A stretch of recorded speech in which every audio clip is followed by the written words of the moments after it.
Good to have with us today Andy Stringfield, who is the pianist for the Kingdom Heirs. Andy, how you doing? Doing great, Robert. How are you, my friend? I am doing good. Here it's a little rough. Up there, I'm not sure what the weather is like, but I think what we got here now, you may get later today. What's that? Well, the all this thunderstorm and rain activity, Oh, okay. Yeah. yeah. Yeah. It's not uh, too bad now. We've had a little rain, but the weather's been pretty nice. I've gotten some golf in the last few days, so well, that's important. You got the important stuff in. absolutely. I understand through friends that you're a big sports fan, by the way, and I see you're donning the Tennessee hat. By the way, we're down here in the panhandle of Florida where there are a lot of Crimson Tide fans, and Alabama and Tennessee, they get a little dicey, chippy on the field. Yeah, not very fond of each other. It's That's been right. that way for a long time. Talk about the Kingdom Heirs. You spend the bulk of your time when you are singing and performing at Dollywood. And then what, about 3 months of the year you travel outside of Dollywood? Is that right? Yes, sir. Yeah, Dollywood's open.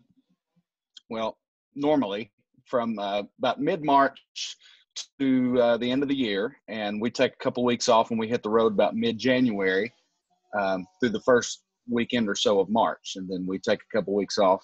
In this case, a few months off, and then head back to Dollywood again. To me, it's kind of like you get the best of both worlds because you do have the opportunity to stay home close to the house for a Hmm. period of time, yet you do each year get to enjoy the opportunity to travel, see the country, meet folks outside of Dollywood.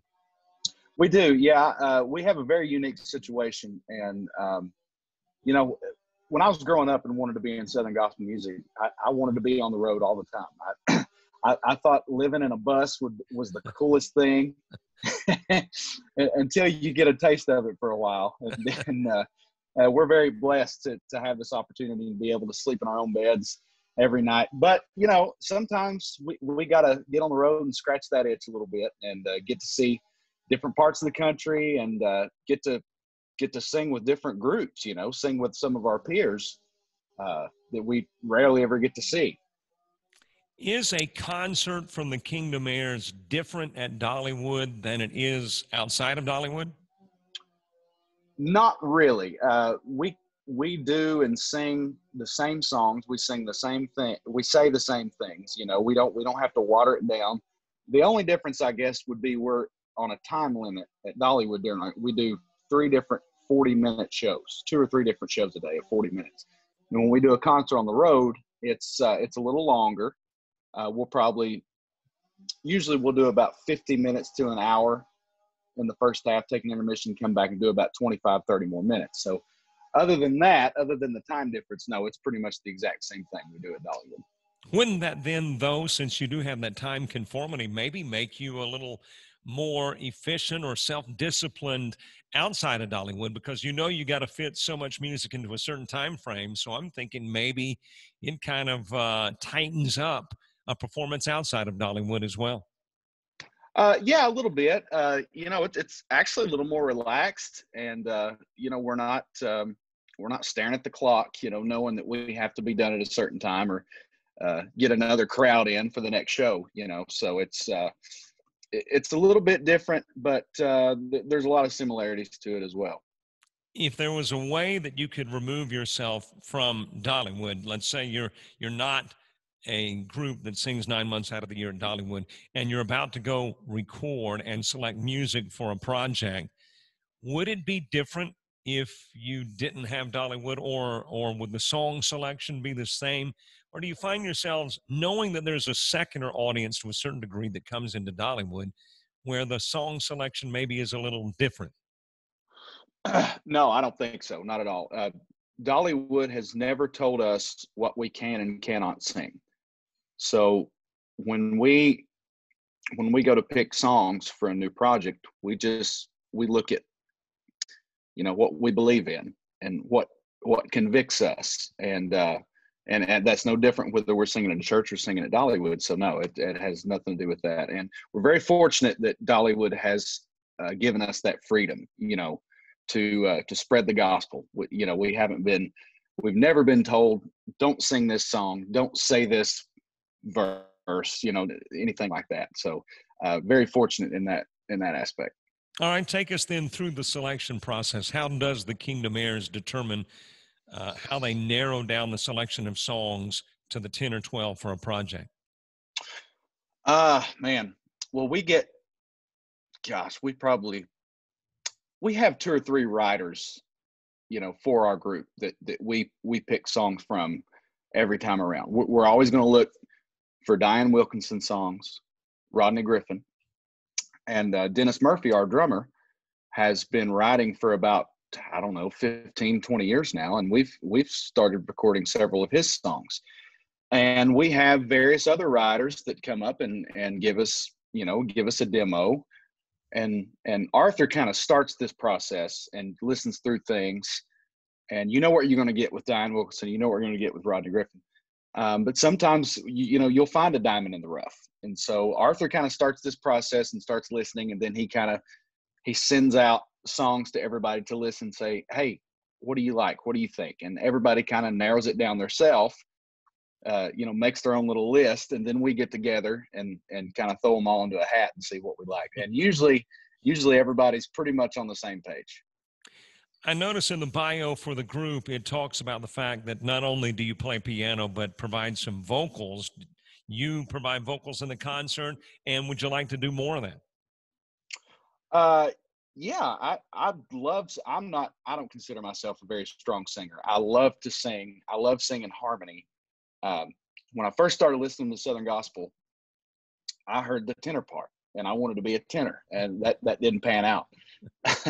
I'm actually a baritone, but there's been times where I've had to step up and fill in for the baritone position for the group. And it's not something I would ever want to do full time. I don't believe, my calling is to play the piano, but I'll always love to sing and jump in there and add a part or, sing a verse here and there. But yeah, I do. I really love it. What got you into Southern gospel to begin with?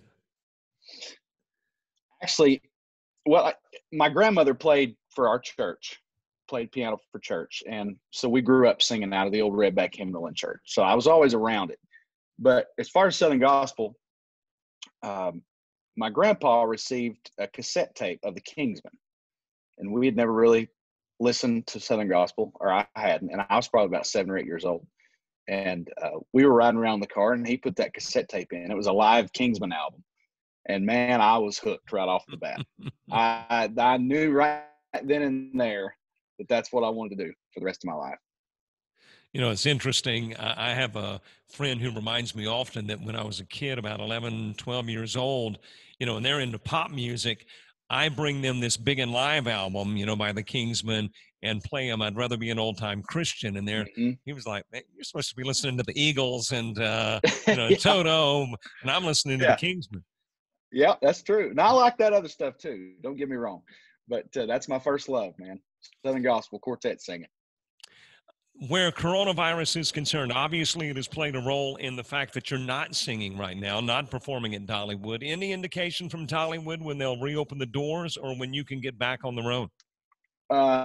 No official word. I don't see it happening at any time before June. The governor's just announced he's going to start reopening Tennessee May the 1st, as several states are.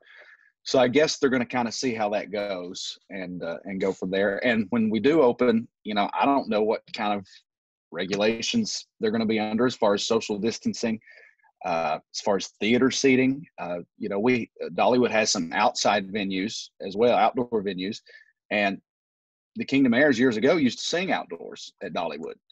And that's something, we would be very much willing to do, just to be able to get back to work. But whenever it is, I very much look forward to getting back and playing and singing.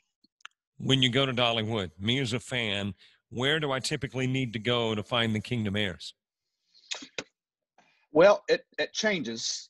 I think this year we're going to be in the Pines Theater, which is over in kind of the 50s section over near Red's Diner and Dolly's Bus and Dolly's Closet and all that. Now, a lot of times we're at the Show Street Palace, which is as soon as you walk in the gate right in front of you. But I think this year primarily, from what I understand, we're going to be at the Pines Theater most of the year.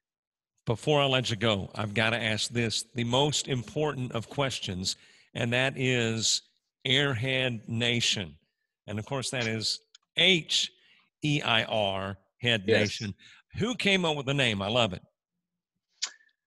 You know, that has been going on even before I joined the group. I've been with the group for 12 years. We have a couple fans in Georgia. They're sisters, Pam and Elaine Kent, and I believe they came up with that. Now, don't quote me on that, but I think they're the ones that came up with the airhead thing. So, and it kind of stuck. You know, people like that. It's pretty cool. So Airhead Nation is kind of like a Kingdom Heirs fan club? Mm-hmm. Yeah. Sign up online, go to the website and sign up?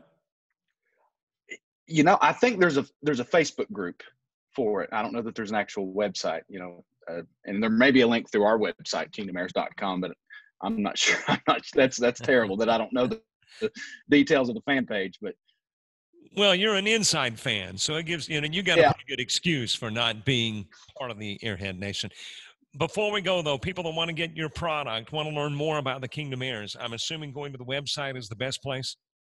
Yes, sir. Kingdomheirs.com, and all of our music is available on there. We're also on iTunes, Apple Music, Spotify, anywhere you can get digital downloads and music. Well, thanks so much for being our guest. How's Tennessee looking this year? I mean, are the Vols going to be all right come fall? Yeah, I think we're heading in the right direction. I say that. I've said that just about every year for the longest time, but I hope hopefully that we're heading that way. Andy Stringfield, great to talk with you of the Kingdom Heirs. We'll look forward to seeing you when the doors open again at Dollywood, and anytime you're free to come back here and chat with us. Thanks, man. Appreciate you having me. All right, thank you. Bye-bye. Bye-bye.